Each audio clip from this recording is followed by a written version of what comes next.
These are the whiteboard slides on Aspen Skiing.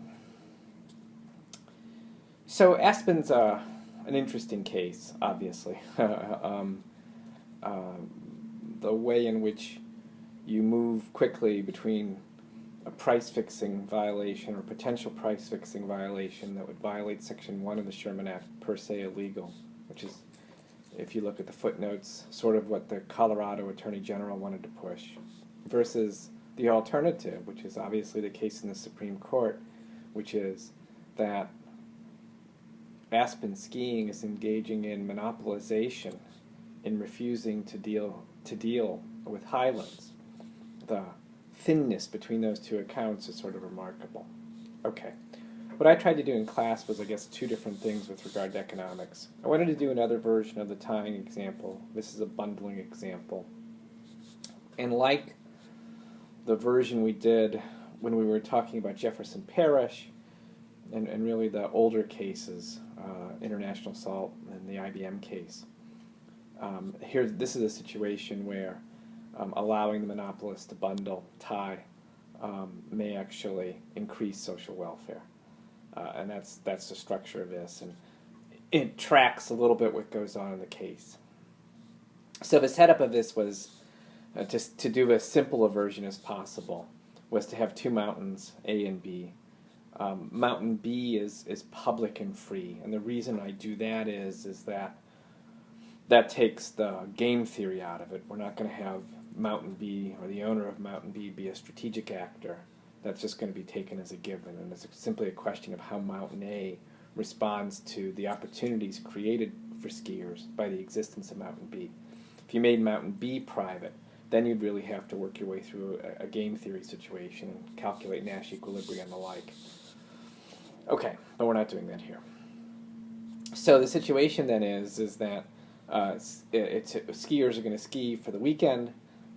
They've got 2 days.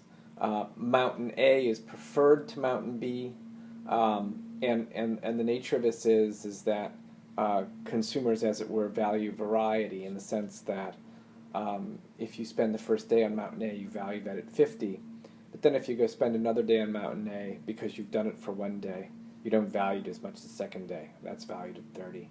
Same declining structure in Mountain B, but Mountain B is simply less valuable than Mountain A.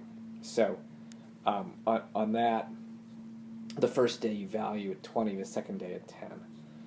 And then the question is okay, well, if you're going to set a single day price for access to the mountain, if you're the owner of Mountain A, what price do you set and why? And again, class worked out the way you might like it to work out. So we initially considered a price of 30 for Mountain A. And then what you want to do is you want to have this vision of the skier driving to the fork in the road on day one on Saturday morning, and the question is, where does she go? And if at a price of 30, right, she would, and if we really make it $29.99, then at $29.99 on day one she would sit there and say, well, I can go to Mountain B and I'd get 20. I can go to Mountain A, and if I go to Mountain A, I have to pay $29.99. I valued at 50, so my net there is $20.01.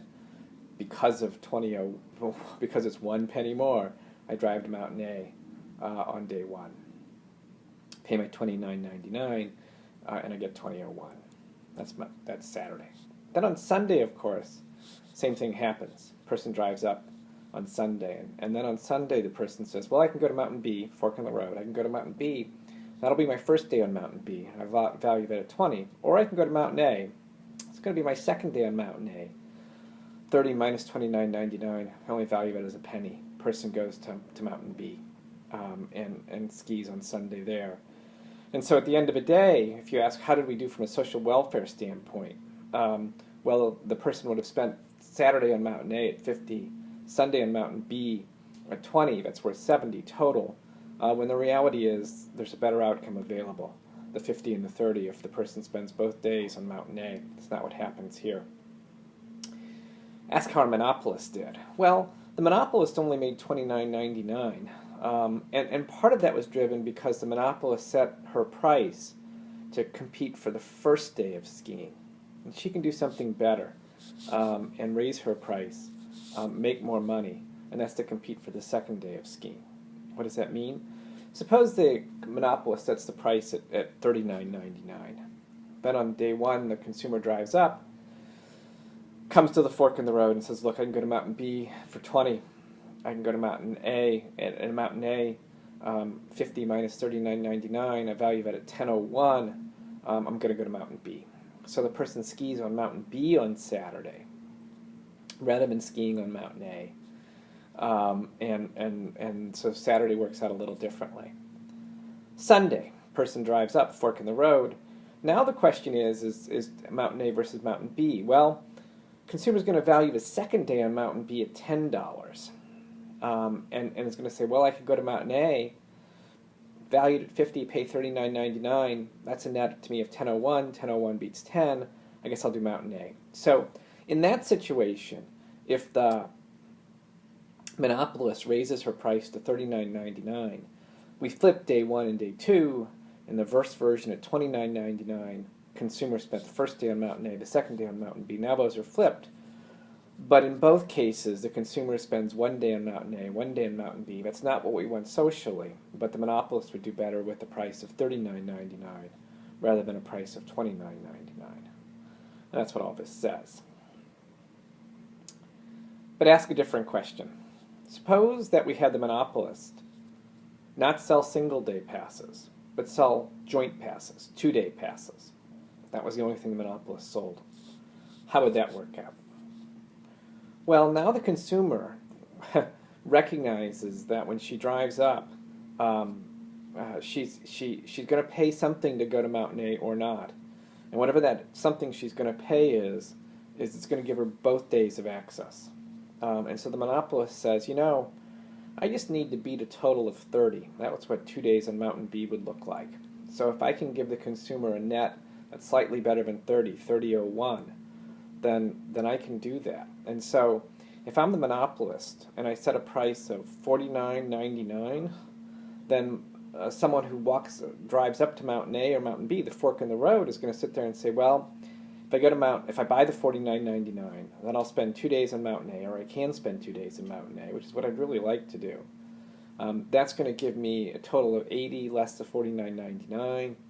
That's 30.01. I'm better off doing that than Mountain B.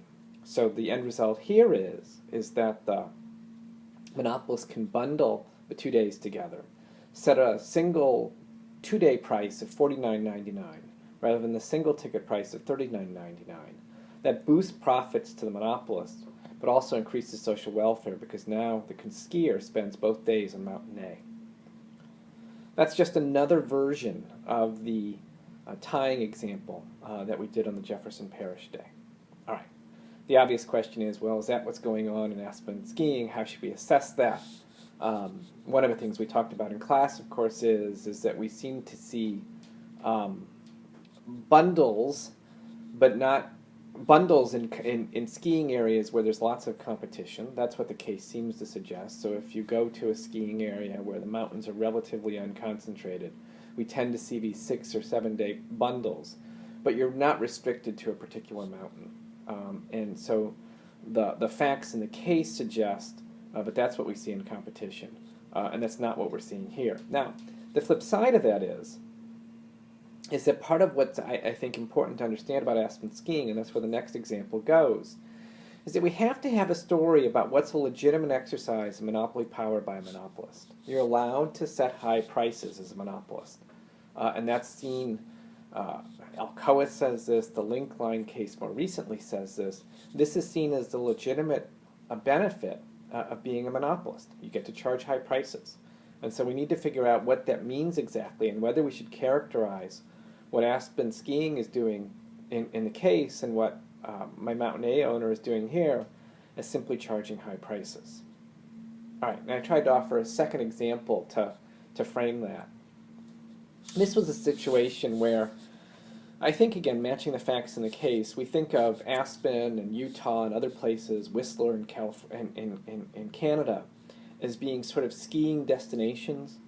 People go there for the week to ski. Obviously, you have locals, but you probably engage in different pricing vis-a-vis locals than you do for people who are going to come and spend the week there. And that's the setup of this. So we've got 100 skiers, and Utah will treat as fixed. And what happens is the number of skiers as they will split between Aspen and Utah depends on the number of mountains in Aspen. Where if we have one mountain in Aspen, we get 5, 2, 33, 51, and 452. Those numbers are chosen with an idea in mind that suggests that you will get fewer. There's decreasing, as it were, marginal skiers who will go to Aspen as the number of mountains go up. And these particular numbers are chosen to be easily divisible by the number of mountains at a time. So that's the setup. And then you have to say, well, what happens? How are skiers allocated across the mountains once they get to Aspen? And it seems that at least if skiers are given free choice, that you'll end up with maybe a relatively even split. There may be differences, but that's probably where we ought to start. That's certainly where I start in the hypothetical. And so with one mountain in Aspen, the first mountain gets 5. With 2 mountains in Aspen, we do a 15-15 split. With 3, a 17-17 split. With 4, a 13-13 split. And the natural instinct then is to say, well, look, the split of revenues associated with those, and then the split of revenues associated with the bundled all Aspen ticket then should just simply be done on a pro rata basis. The response to that, if you're the owner of 3 of the mountains, is to try to say, well, Highlands, the 4th mountain, is not creating a lot of extra value. And a different way to think about that is to think about what the entry incentives are for the 4th mountain, as it were, in a situation where each skier is worth $1 million and it costs $5 million to develop a mountain. And in that circumstance, it makes sense to go from mountain 1 to mountain 2. You've added $25 million revenue at a cost of $5 million in development. Mountain 2 to mountain 3, you've added 21 at a cost of 5. Mountain 3 to mountain 4, you've added 1 at a cost of 5. So that 4th mountain, in that sense, is not sensible. But in a world of pro rata division, this is what we call a business stealing effect. There's certainly every reason for that competitor to enter and build that mountain. And so the private entry incentives are strong here, given your ability to steal business, even though in terms of the overall value to Aspen, that 4th mountain is as it were, in that sense, not cost justified. So the question is again, how does the existence of a version of a bundled ticket affect those entry incentives? And that's part of the idea that we talked about in class the other day. Now, there's lots to be said about that. As I say here, there's no incumbents don't have any interest in entry, so there's no reason to think they're going to block only socially inefficient entry, as it were. And so one should be cautious about this analysis. Now, someone came up after class and said, after the owner of Highlands died, there was an ownership change of Highlands, and Aspen ended up buying the 4th mountain, which is in many ways what you might have expected to happen in this situation. It's interesting to ask whether that's happened in other skiing areas. Okay, that's the whiteboard on Aspen Skiing.